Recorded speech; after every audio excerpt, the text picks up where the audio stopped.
18वीं सदी का भारत। अध्ययन की सुविधा के लिए हम इतिहास को विभिन्न कालखंडों में विभाजित कर देखते हैं, जैसे प्राचीन काल, मध्यकाल एवं आधुनिक काल। कुछ निश्चित विशेषताओं के आधार पर इन कालखंडों का विभाजन किया जाता है, जिसके अंतर्गत राजनीतिक, सामाजिक, सांस्कृतिक एवं आर्थिक विशेषताएं सम्मिलित होती हैं। आधुनिक भारत के इतिहास के अंतर्गत मूलतः हम दो बातों का अध्ययन करते हैं। पहला, भारत में ब्रिटिश साम्राज्य की स्थापना एवं इस साम्राज्य को बनाए रखने के लिए अंग्रेजों द्वारा अपनाई गई नीतियां, तथा दूसरा, भारतीयों द्वारा ब्रिटिश साम्राज्य के विरुद्ध की गई प्रतिक्रिया। इन दोनों बातों को हम भारत में ब्रिटिश उपनिवेशवाद एवं भारतीय राष्ट्रवाद के रूप में देखते व समझते हैं। ये दोनों प्रक्रियाएं अलग अलग नहीं बल्कि थोड़े अंतरालों के साथ लगभग साथ साथ चलने वाली प्रक्रिया थी। आगे हम विस्तार से उपनिवेशवाद व राष्ट्रवाद की संकल्पना को उदाहरणों सहित समझने का प्रयास करेंगे, लेकिन उससे पहले हम भारत में ब्रिटिश उपनिवेशवाद की पृष्ठभूमि को समझने का प्रयास करेंगे।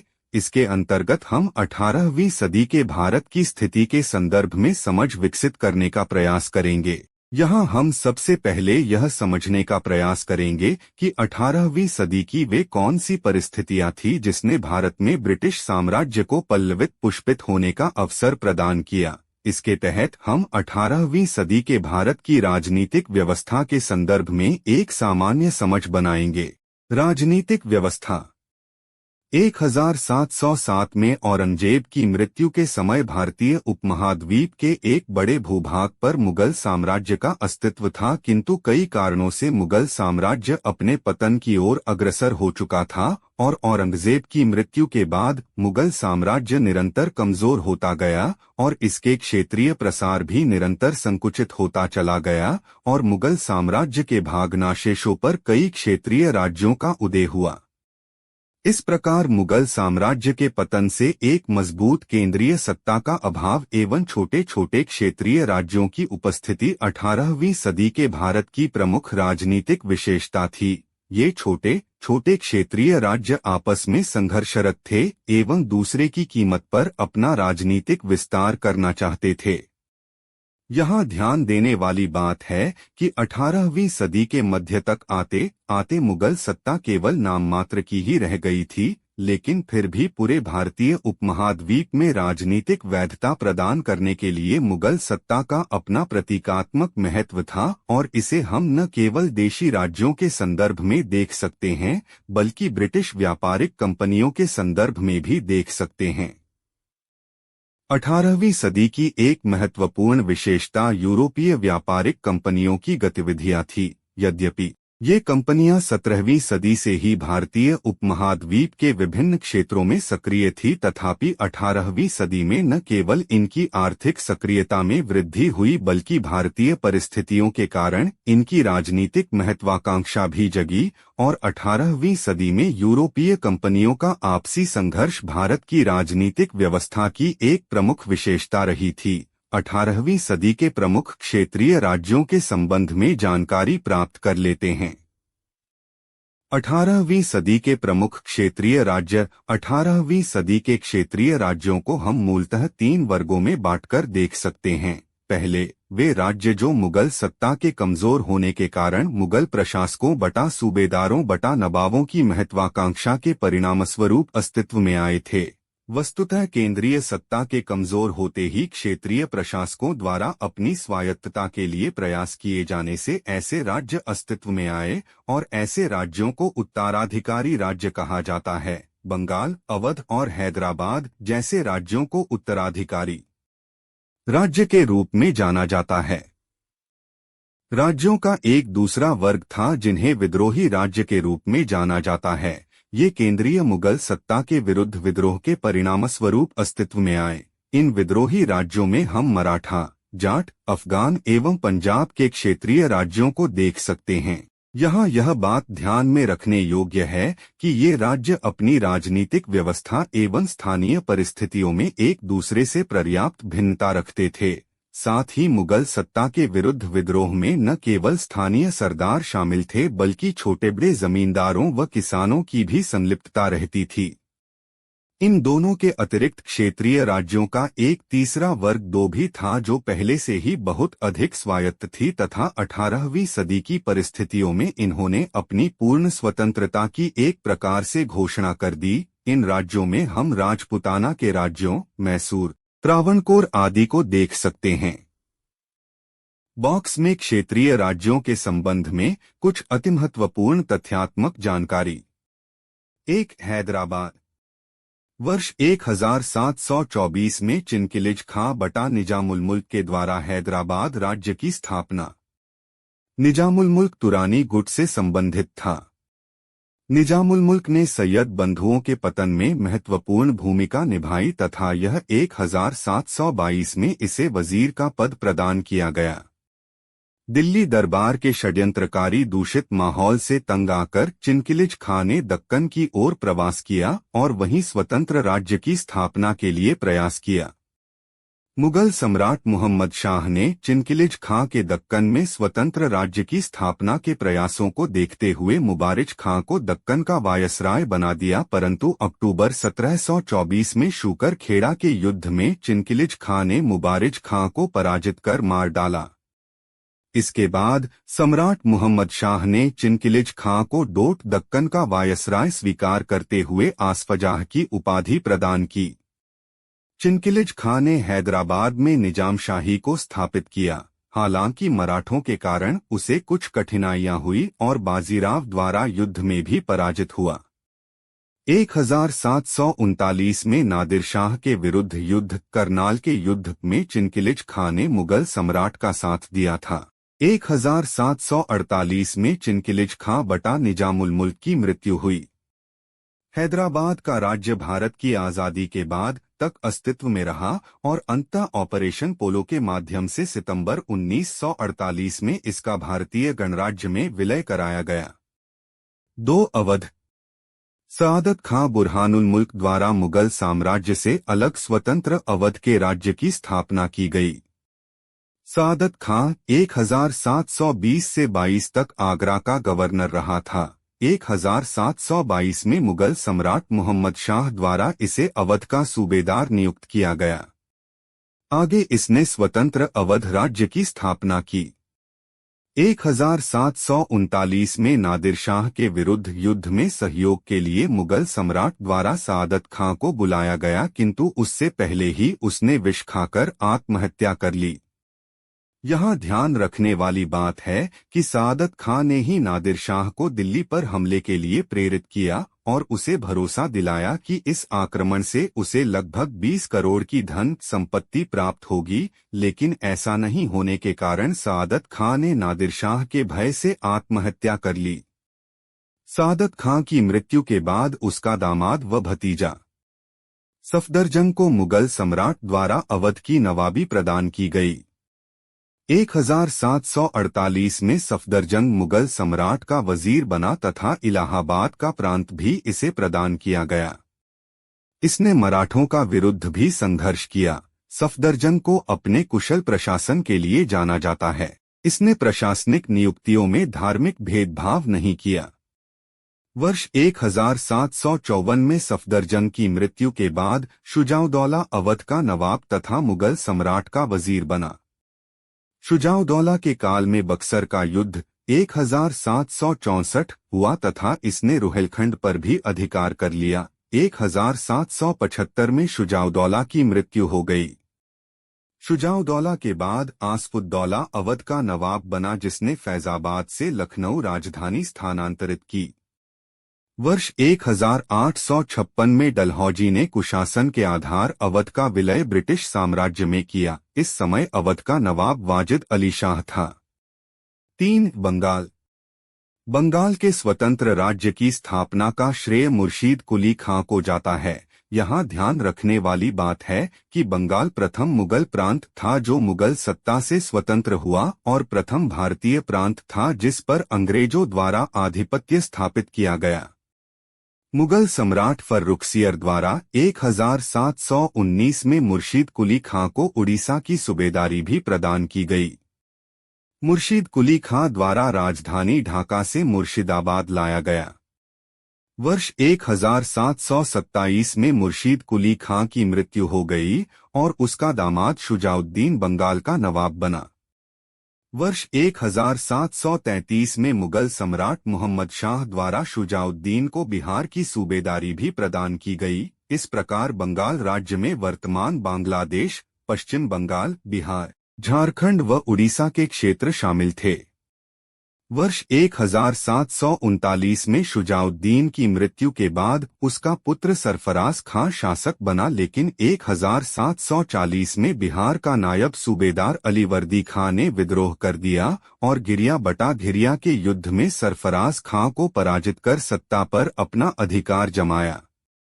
अलीवर्दी खां की मृत्यु 1756 में हुई और उसके बाद सिराजुद्दौला गद्दी पर बैठा, किंतु सत्ता के अन्य दावेदारों यथा घसीटी बेगम, शौकत जंग आदि ने इसका विरोध किया और षड्यंत्रों को बढ़ावा दिया।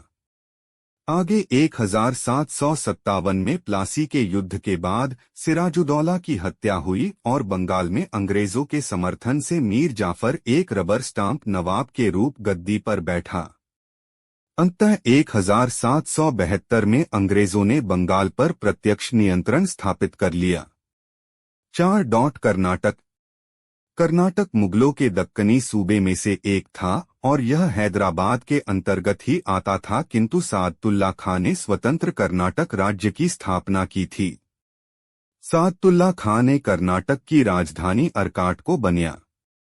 सादतुल्ला खां का उत्तराधिकारी दोस्त अली हुआ, किंतु 1740 में मराठों द्वारा इसकी हत्या कर दी गई। 1740 के बाद उत्तराधिकार संकट के कारण यूरोपीय कंपनियों का हस्तक्षेप कर्नाटक राज्य में बढ़ा और इसका स्वतंत्र अस्तित्व धीरे धीरे समाप्त हो गया। 5. सिख राज्य। सिख पंथ की स्थापना गुरु नानक देव द्वारा 15वीं शताब्दी में की गई। गुरु हर गोविंद द्वारा सिखों को एक लड़ाकू दल में परिवर्तित किया गया, जबकि 10वें व अंतिम गुरु गोविंद सिंह के प्रयासों से सिख एक राजनीतिक व सैनिक शक्ति बने। 1760 तक सिखों का संपूर्ण पंजाब पर अधिकार हो गया। सिखों का विभाजन 12 मिसलों में, इन्हीं में से एक मिसल सुकर चकिया से रणजीत सिंह संबंधित थे। 1797 में पंजाब के एक क्षेत्र के शासक बने और 1805 तक अमृतसर तथा लाहौर सहित पंजाब के अधिकांश क्षेत्रों पर रणजीत सिंह का आधिपत्य हो गया। 1809 में अंग्रेजों व रणजीत सिंह के बीच अमृतसर की संधि हुई। 1839 में रणजीत सिंह की मृत्यु तक पंजाब एक स्वतंत्र राज्य का अस्तित्व बनाए रखने में सफल रहा, किंतु रणजीत सिंह की मृत्यु के बाद पंजाब में अव्यवस्था व अराजकता का दौर रहा और अंततः डलहौजी द्वारा 1849 में पंजाब का ब्रिटिश राज्य में विलय कर लिया गया। एक फ्रांसीसी पर्यटक विक्टर जैकोमोंट ने रणजीत सिंह की तुलना नेपोलियन से की। 6. राजपूत राज्य। 18वीं सदी में मुगल सत्ता के कमजोर होने से राजपूत राज्यों की स्वतंत्रता बढ़ी और इन्होंने मुगल शासकों को नजराना देना भी बंद कर दिया। अंग्रेजों के साथ विभिन्न राजपूत राज्यों ने अधीनस्थ राज्य के रूप में अपनी अधीनता स्वीकार की और आजादी के पूर्व तक राजपुताना के बड़े क्षेत्र में इनकी यही स्थिति बनी रही। 7. जाट राज्य। 18वीं सदी में मौजूद अव्यवस्था का लाभ उठाकर दिल्ली, मथुरा तथा आगरा एवं आसपास के क्षेत्रों में स्वतंत्र जाट राज्य की स्थापना हुई। भरतपुर में स्वतंत्र जाट राज्य की स्थापना का श्रेय चूड़ामन एवं बदन सिंह को जाता है। अहमद शाह अब्दाली ने बदन सिंह को राजा की उपाधि दी। जाट शासक सूरजमल के समय जाट शक्ति अपने चरम पर थी। सूरजमल को जाट जाति का प्लेटो कहा जाता है। 1763 में इसकी मृत्यु के बाद जाट राज्य व शक्ति पतनोन्मुख हो गई। 8. रुहेलखंड। रुहेलखंड के स्वतंत्र राज्य की स्थापना का श्रेय वीर दाऊद एवं उसके पुत्र अली मोहम्मद को जाता है। 9. फर्रुखाबाद। मोहम्मद खां बंगश ने फर्रुखाबाद के क्षेत्र में अपना नियंत्रण स्थापित किया और बंगश राज्य की स्थापना की। 10. त्रावणकोर। सुदूर दक्षिण में मालाबार तट पर स्थित एक छोटा स्वतंत्र राज्य जो सदैव मुगलों से स्वतंत्र रहा। मार्तंड वर्मा को त्रावणकोर के आधुनिकीकरण का श्रेय जाता है। 11 मैसूर। मृतप्राय विजयनगर साम्राज्य से स्वतंत्र मैसूर राज्य पर वड्यार वंश के शासकों ने अपनी सत्ता स्थापित की।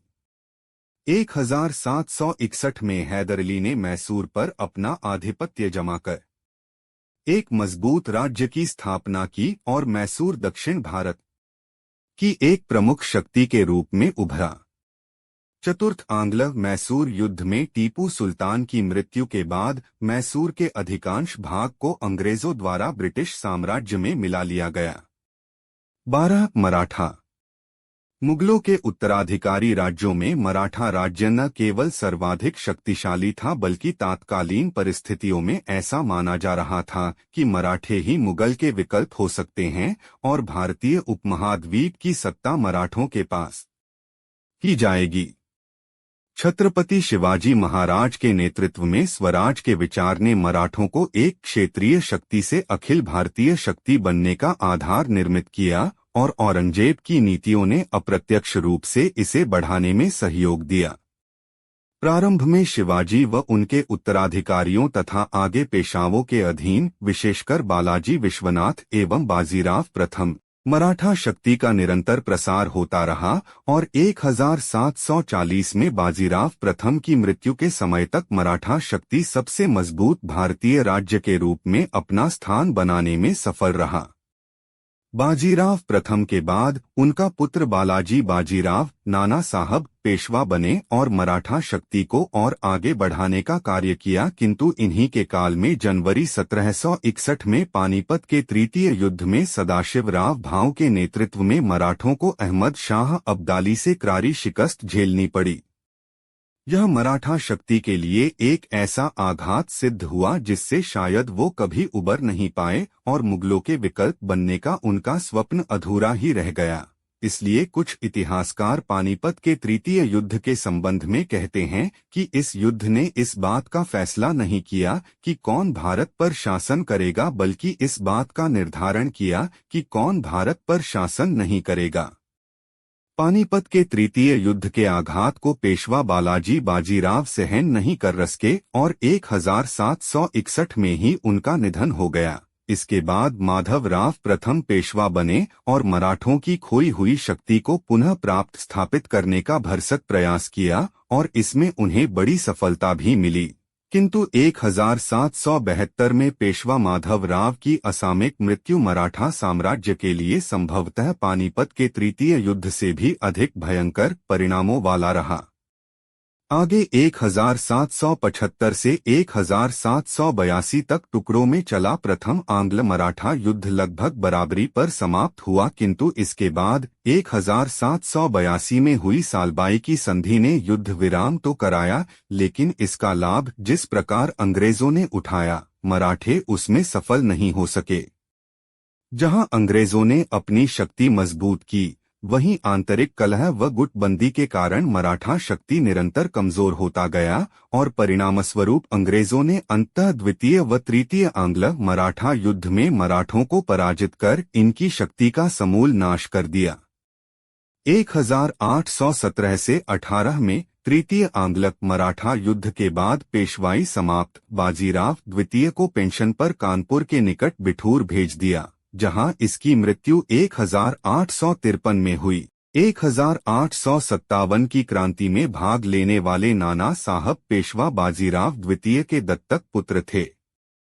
पेशवा और उनका कार्यकाल 1 बालाजी विश्वनाथ 1713 से 1720 2 बाजीराव प्रथम 1720 से 1740 3 बालाजी बाजीराव 1740 से 1761 4 माधवराव प्रथम 1,76,11,772 5 नारायण राव 1772 से 1773 6 माधवराव द्वितीय 1,77,31,795 7 बाजीराव द्वितीय 1,795 से 1,818